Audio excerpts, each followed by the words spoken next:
호르무즈가 안 열리면 한국 경제는 어디까지 무너질까? 유가, 환율, 주식, 비트코인 대충격 사태 발생합니다. 여러분, 지금 한국 경제를 흔드는 것은 전쟁 그 자체가 아닙니다. 더 무서운 것은 돈과 에너지가 지나가는 단 하나의 길이 막히고 있다는 공포입니다. 많은 분들이 중동 뉴스라고 하면 그저 먼 나라 이야기처럼 느끼지만 사실 지금 이 뉴스는 한국인의 기름값, 생활비, 환율, 주식, 금값, 비트코인까지 동시에 흔드는 경제 뉴스입니다. 로이터는 4월 20일 기준 호르무즈 해협이 여전히 사실상 막혀있고 아시아가 특히 큰 압박을 받고 있다고 보도했습니다. AP도 유가 급등과 해협 차질 우려가 시장 불안을 키우고 있다고 전했습니다. 오늘은 이 충격이 왜 한국에 더 아프게 들어오는지, 그리고 왜 지금 많은 투자자와 서민들이 동시에 긴장해야 하는지를 아주 쉽게 풀어드리겠습니다. 오늘 이 이야기를 꼭 해야 하는 이유는 단순합니다. 지금 시장에서 벌어지는 일은 가격이 조금 오르고 내리는 수준의 문제가 아니기 때문입니다. 호르무즈 해협이 흔들리면 국제유가가 오르고, 유가가 오르면 물가가 오르고, 물가가 오르면 금리 부담이 커지고, 금리 부담이 커지면 주식시장이 흔들리고, 여기에 달러 강세가 붙으면 환율이 뛰고, 그렇게 되면 금값과 비트코인까지 제각각 반응하게 됩니다.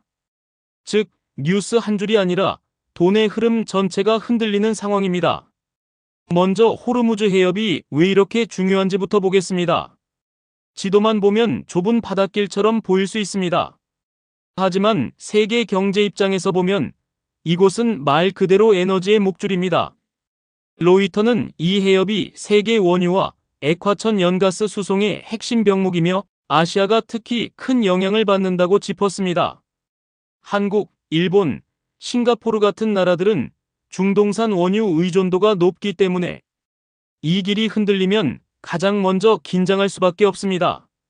다시 말해 호르무즈는 단순한 지명이 아니라 한국 경제의 숨통과 연결된 길입니다. 그렇다면 왜 시장은 중동 뉴스가 나오자마자 유가부터 보느냐? 답은 아주 쉽습니다. 기름은 경제 전체의 피와 같기 때문입니다. 기름값이 오르면 화물차가 움직이는 비용이 오르고, 배가 움직이는 비용이 오르고, 비행기가 뜨는 비용이 오르고, 공장이 돌아가는 비용이 오릅니다. 그러면 물건값이 오르고, 생활비가 오르고, 소비가 위축되고, 결국 기업 실적까지 압박받게 됩니다. 로이터는 이번 충격이 정제 제품과 연료 공급 사정을 함께 압박하고 있다고 전했습니다. 그래서 유가가 오르면 시장은 단순히 에너지 업계만 보는 것이 아니라 물가와 금리와 기업 실적 전체를 같이 생각합니다. 여기서 한국의 약점이 드러납니다. 한국은 에너지를 직접 생산해서 자급하는 나라가 아닙니다. 우리는 사와야 합니다. 원유를 들여와야 공장이 돌고 발전소가 돌아가고 자동차가 움직이고 물류가 버틸 수 있습니다. 그런데 그 원유를 사오는 길목이 흔들리면 어떤 일이 벌어질까요? 가장 먼저 수입 비용이 오르고 그 다음에는 기업 비용이 오르고 결국 생활비 부담이 커집니다. 그래서 한국 정부도 이미 이 문제를 심각하게 보고 움직였습니다. 로이터는 한국 정부가 3월 고유가 충격 이후 국내 연료 가격 상한 조치를 내놨다고 전했고 4월 14일에는 이재명 대통령이 중동 분쟁이 고유가를 길게 만들 수 있다며 신속한 지원을 지시했다고 보도했습니다. 이 말은 정부도 이 사안을 단순한 국제뉴스가 아니라 한국 경제 리스크로 보고 있다는 뜻입니다. 많은 분들이 유가 상승을 기름값 문제로만 생각합니다. 하지만 사실 더 무서운 것은 그 다음입니다. 처음에는 주유소 가격이 오릅니다. 그 다음엔 택배비가 오를 수 있습니다. 운송비가 오르면 식자재 가격이 올라갑니다. 비행기표 가격이 부담스러워질 수 있습니다. 수입 원자재를 쓰는 제조업체 비용이 올라가고 결국 다양한 생활 물가가 슬금슬금 올라갈 수 있습니다.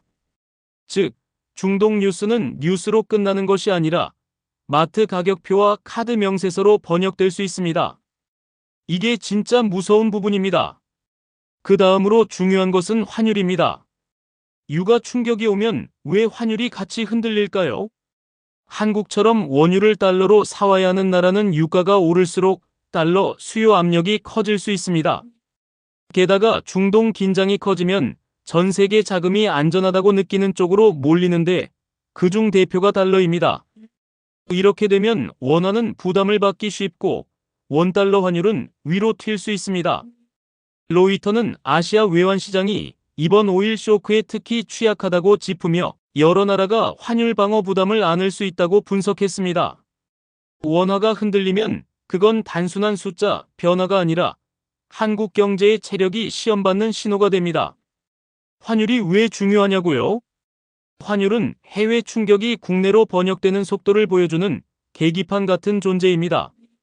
환율이 튄다는 것은 수입 물가가 부담을 받고 있다는 뜻이고 외국인 자금 흐름이 예민해질 수 있다는 뜻이며 투자 심리가 불안해질 수 있다는 뜻입니다.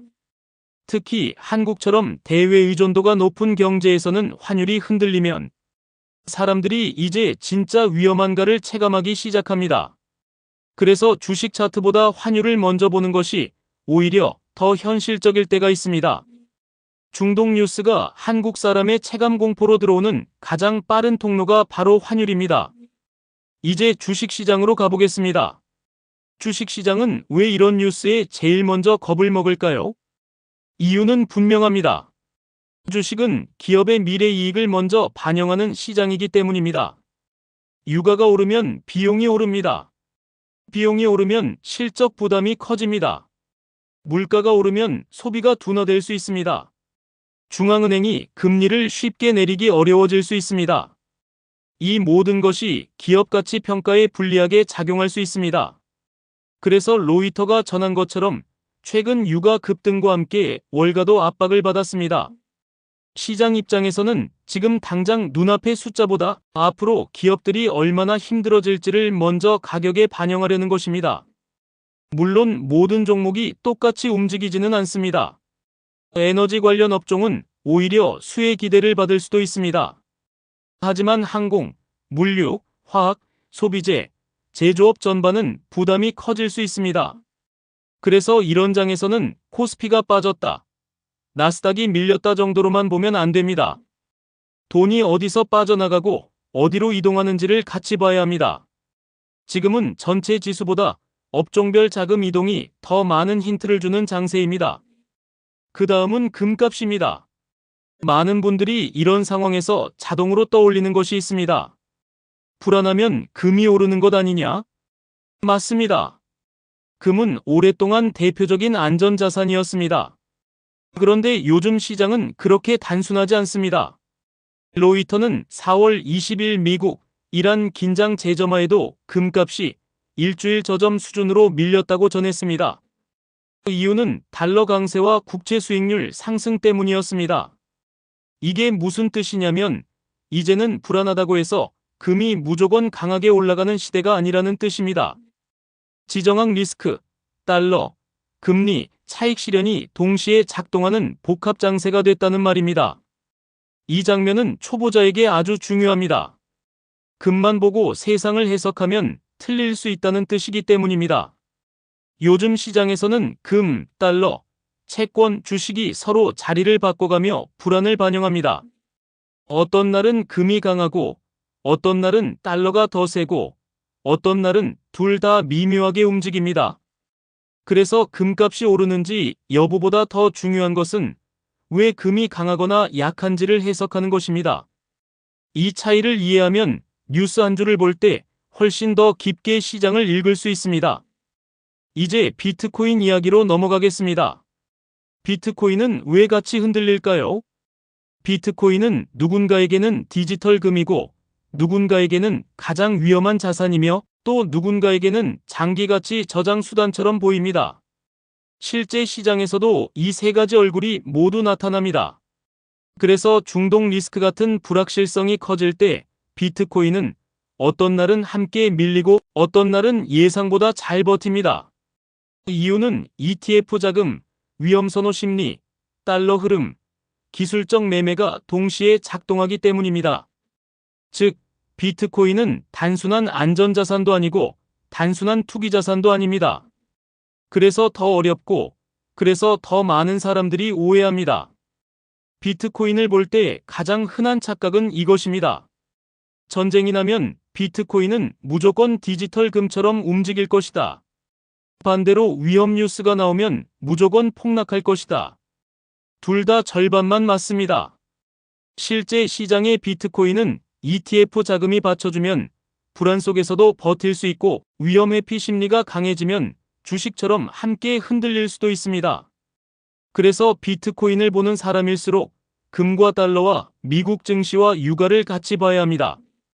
코인 차트만 보는 것으로는 지금 장세를 절반밖에 읽지 못합니다. 이제 핵심을 정리해 보겠습니다. 지금 시장이 예전보다 더 어려운 이유는 공식이 더 이상 단순하지 않기 때문입니다. 예전에는 불안하면 금, 안정되면 주식이라는 식의 단순한 그림이 어느 정도 통했습니다. 하지만 지금은 유가가 오르는데 금이 기대만큼 안 오를 수도 있고 비트코인이 생각보다 잘 버틸 수도 있고 주식이 예상보다 덜 무너질 수도 있습니다. 그 이유는 자금과 심리가 훨씬 복잡하게 연결돼 있기 때문입니다. 로이터의 보도들을 종합하면 지금 시장은 에너지 충격, 달러 강세, 금리 부담, 정책 대응, 실적 우려가 한꺼번에 겹쳐 돌아가는 복합 장세입니다. 그래서 지금 개인이 확인해야 할 것은 5가지입니다. 첫째, 유가가 하루짜리 급등인지 아니면 장기 공급 차질 우려인지. 둘째, 원달러 환율이 얼마나 빠르게 움직이는지. 셋째, 금값이 강세를 유지하는지 아니면 달러가 더 강한지. 넷째, 주식시장에서 방어업종만 버티는지. 다섯째, 비트코인이 ETF 자금으로 버티는지 아니면 위험자산처럼 밀리는지. 이 5가지를 같이 보면 지금 시장을 훨씬 덜 두려워하며 볼 수 있습니다. 지금 장세에서는 무엇을 당장 사느냐보다 무엇을 같이 보느냐가 훨씬 중요합니다. 마지막으로 한 가지를 꼭 말씀드리고 싶습니다. 지금 무너지는 것은 가격만이 아닙니다. 사람들의 안심이 무너지고 있습니다. 기름값이 오르면 생활비가 흔들리고 환율이 오르면 불안이 커지고 주식이 밀리면 심리가 약해지고 금과 비트코인이 제각각 반응하면 사람들은 더 혼란스러워집니다. 그래서 지금 필요한 것은 공포에 휩쓸리는 것이 아니라 연결을 읽는 힘입니다. 유가가 왜 오르는지, 그 유가가 왜 환율을 흔드는지, 왜 그 환율이 주식과 코인 심리까지 번지는지를 이해하면 같은 뉴스를 봐도 훨씬 덜 흔들릴 수 있습니다.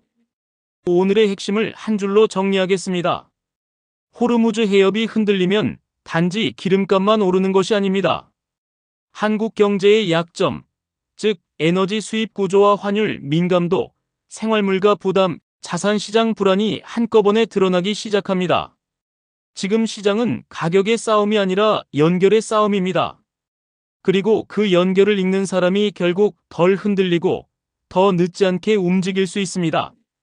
여기까지 보셨다면 이미 많은 사람들보다 한 단계 깊게 시장을 보신 겁니다. 머니픽 코리아에서는 앞으로도 주식, 부동산, 암호화폐, 금, 환율, 세금, 생활경제까지 복잡한 돈의 흐름을 가장 쉽게 풀어드리겠습니다. 뉴스는 넘쳐나지만 내 돈과 직접 연결해서 설명해주는 채널은 많지 않습니다. 이런 방식의 해설이 도움이 되셨다면 구독과 알림 설정해두시고 매일 중요한 경제 흐름을 함께 보시면 좋겠습니다. 여러분이 시장에 휘둘리지 않고 흐름을 읽을 수 있도록 머니픽 코리아가 계속 쉽게 정리해드리겠습니다. 정리된 정보가 유용하셨다면 좋아요와 구독 부탁드려요. 좋아요와 구독은 새로운 콘텐츠를 만드는데 큰 도움이 됩니다.